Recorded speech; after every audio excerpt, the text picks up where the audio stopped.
because I was very scared to be in front of the camera.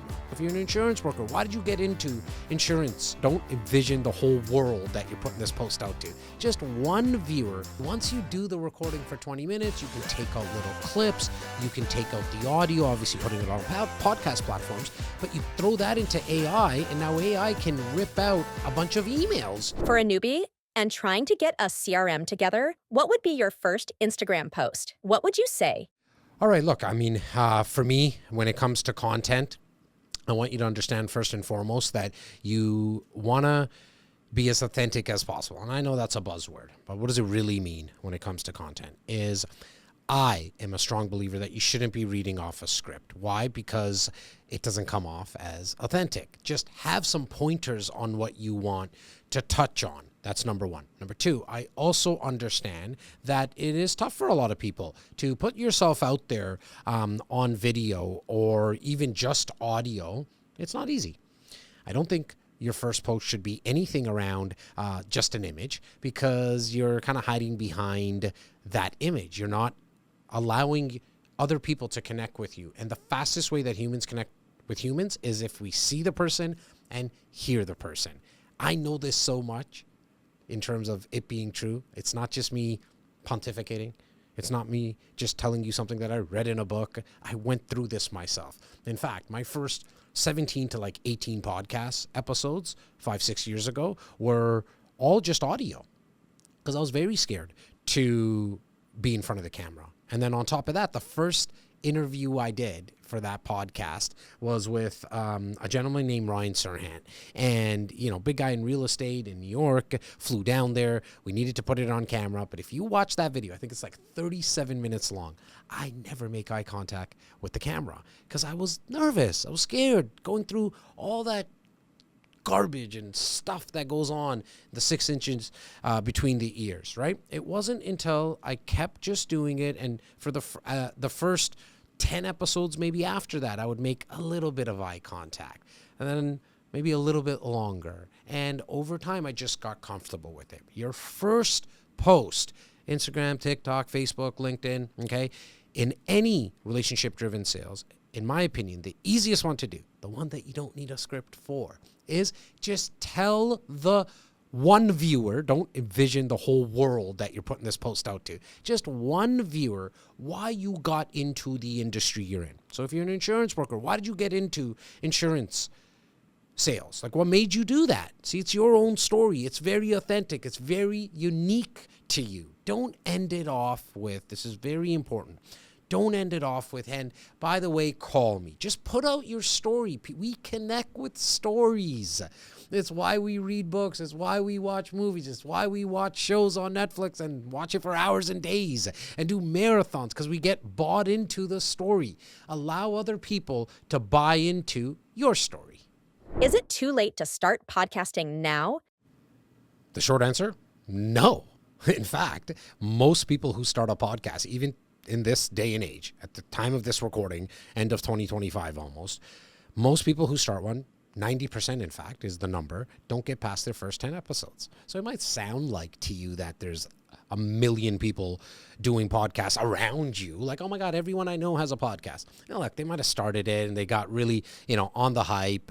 They bought all the new equipment and did a sign and all that kind of stuff. Did 3 episodes and then gave up. So here it is. Longevity beats urgency. I do not need you to rush into doing this, but just make sure that you do it every week. Yes, do a podcast episode once a week. There is nothing, in my opinion, that will allow you to build authority for free. That's the most important part here. Podcasting is pretty much free. You don't have to do all the fancy stuff that you see right now or that you're listening to right now, okay? And what I mean by that is you could just do it on Zoom. You could do it by yourself or you could do it with a guest. I strongly urge you to do it with a guest at the start for sure, because you don't have to do all the heavy lifting yourself. You have someone else to lean into. So no, it's not too late. Podcasting to me is a very deep medium that you can build trust and authority. And here's the neat thing about podcasting. If you can go 20 minutes, you don't need to do a 3-hour podcast like Joe Rogan. If that's what you like, then go long form. It allows you to do that, go deep into conversation. But even if you can go 20 minutes, you can make it very strategic from the perspective of getting more content out of it. See, once you do the recording for 20 minutes, you can take out little clips, you can take out the audio, obviously putting it on podcast platforms, but you throw that into AI, and now AI can rip out a bunch of emails for you that you can send to your CRM. Right? So it all gets interconnected, but you got to understand that it's a strategic long game asset and not a quick viral vehicle. Like, just because you do a podcast, it's not going to go viral. Who cares? If it does, great. But if it doesn't, just know that you're going to be taking out other pieces of content, and you have the ability to really build sustainable authority. Can you do educational events with others? Or does it dilute the impact? I strongly believe you should do this with others, right? Like, collaboration is huge. I know, again, that's a buzzword, but for me, 80% of our events are done with other people as guests. Why? For a couple of reasons. One, less heavy lifting. Right? It's not just me or my business partner or someone on my team doing it on their own, right? So you have somebody else, and people that are in the audience, and this is their feedback, it's not just me making this up, they like the banter back and forth, right? They like the stories that you as the host can tell and the guests can tell as well, right? And so I think it just enhances the impact, right? Here's the other real reason I also like to do it with guests, is that I use it as a lead generation tool. The guest has hopefully a CRM, or at least people in his phone that he or she can invite to the event. And so what you want to do there is find partners to do events with that share your audience but are not in your service. Meaning, if you're a real estate agent, don't do it with a real estate agent. Do the event with a financial advisor. Like, the first one that everyone thinks about as a real estate agent, which is good, but you don't have to stop there, is a mortgage broker, right? The mortgage broker also has people that he or she knows. But why not do one with a financial advisor? Do one with a lawyer. Do one with an accountant. You're an insurance broker. Do one with a real estate agent. So then you guys can promote the event together, get more bums in the seats, okay? Have an event that's a little easier from a logistical perspective and cost perspective. You don't need to blow the bank here and rent out a massive banquet hall. You can do it in one of the two offices. You can actually do the event. You don't have to do it in one in person. That's my favorite, but you can also do it on a webinar, like online on Zoom, which can then scale out to people right across the world. And what it allows for is that person to bring their audience. Look, I've done thousands of events in my 21-year career as a real estate agent. Even in car sales, we put on events. Anytime a new car came out, massive event was put on to get people to just come in. We didn't even care if they bought a car. Like, obviously, if they did, that would be awesome, but we weren't actually even silly enough. Shout out to the owners and the managers at that time. I was a really young guy. I was probably 18, 19 years old at that time. I didn't really understand marketing at a high level like I believe like I do now, or the experience that I have now. But they never pushed us as the sales guys to sell the car. It was just like shaking hands and kissing babies, getting to find out what people's lives are like, what's going on in their life. What was the objective there? The real objective was that we were hoping that they were going to tell a friend. That's what happened. Did we do deals a month later, 3 months later, a year later with the people that showed up? Yes, but that wasn't the main objective at that time. It was to re-engage with people, something different, not just calling them into a showroom to sell them a car. It was like, we got food, we got sushi, we got martini bars, all that kind of stuff. Come by, let's say what's up. And then that leads into deals. It's all about finding your tribe and making them your target audience. 100%, because it's a lot easier to do business with people that already know you and like you. And if they're part of your tribe, they probably have some level of trust with you. Maybe if 10 was like absolute trust, maybe they're at even a 5, but they definitely check off on the first 2. They know you and like you. That's why they're part of your tribe. That to me is a niche specialization. That's what I've used. I've used the people that already know me, like me. It could be from personal relationships. It could be from social media. It could be from the events that I go to and speak at, or that events that I just go to and meet other people. I've actually used that as my highest level from a marketing perspective to do deals, which is the CRM. So yes, you don't have to farm an area specifically. It's a term that we use a lot in real estate, but I know others use it in other industries as well. Because here's the thing, right?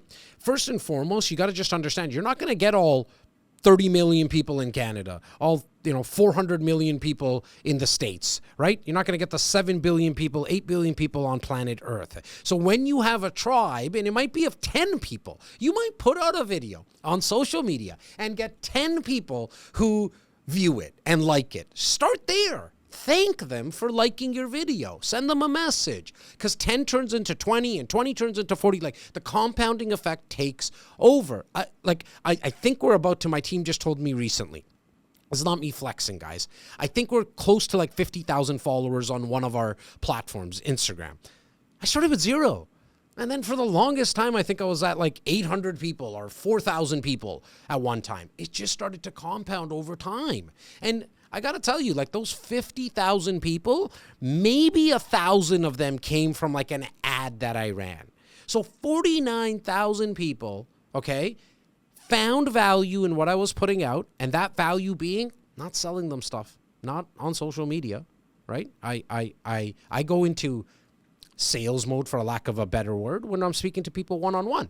But when I'm speaking to the masses, I'm just educating. And some people like it, some people don't. Some people like my style, and majority of the planet doesn't. Hence why I have 50,000 and not 8 billion. And so once you have that mindset that you're not going to connect with everyone, when you don't connect with someone, or vice versa, someone doesn't connect with you, they just go in the bucket of, they don't connect with me. That doesn't mean that you don't have a tribe that does already, right? So I think we get a lot of, like, caught up, and this is just based on a lot of questions I get, like, what niche should I work? I think the first niche you work is the people that already know you and like you, and then build from there. What are the 5 questions? The 5 questions. I get this a lot now. It's kind of cool. A pretty direct question. I like that. First, before I give you the 5 questions, I think it's important to mention why I speak about these 5 questions being really the doorway, the gateway to doing more deals. Instead of trying to pitch people where you just go on this rant on everything that you or your team or your product and or service is good and why it's all good, is I like to first find out if there's an actual want or need for the service. Because if there's not, why waste all that time trying to convince someone? You're better off just moving on to another person and understanding the person that is not ready right now. That might just be it. They're not ready right now. Now, they might also never be ready and they don't want you to be in contact. That's okay. At least you didn't waste an hour trying to pitch them. And so this is the mindset from going from pitching to being a consultant. And the way that you be a consultant is by asking open-ended questions. Here's your 5 questions. What? Where? When? How? And I think the most important is why. Okay? Are you going to be able to use all 5 questions in that consultation, that clarity call, that appointment? No, but you want to get to as many as possible. And the main reason for that, again, is to understand that when you ask what, where, when, how, and why, you generally don't elicit close-ended answers. So they don't answer yes or no. The prospect gets to speak. And it's so important. It's the old adage, right? We have one mouth, but we have 2 ears. So listen twice as much as that you speak. You've heard this before, but this is when it really matters. Because you want them to speak about what they want to accomplish, where the pain is, where they're looking for clarity, where is their problem. Then, and only then, can you possibly come up with a solution. And sometimes the solution is you can't help them. The amount of time, I'm talking thousands now in my 31-year career, where I just ended the consultation. I'm like, I can't help you, Joe. I don't have anything to help you. I'd be selling you on something, and it would be a bag of lies. And so I can't help you. And if you want to stay in touch, awesome.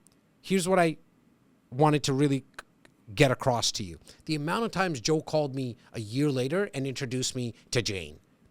Thousands. Why? Because I wasn't trying to pitch the guy. I asked him the questions. Hey, what are you trying to accomplish? This is how you use these, right? What are you trying to accomplish? Why is that something you're trying to accomplish? That's why it's one of the most important, because that's where you kind of get the motivation. How have you done this in the past? How do you foresee this happening, the process going? When is the time frame for you to get this done? Where are you thinking about moving? Like, you'll have to figure out how to use it in your own industry, but start with those 5 questions.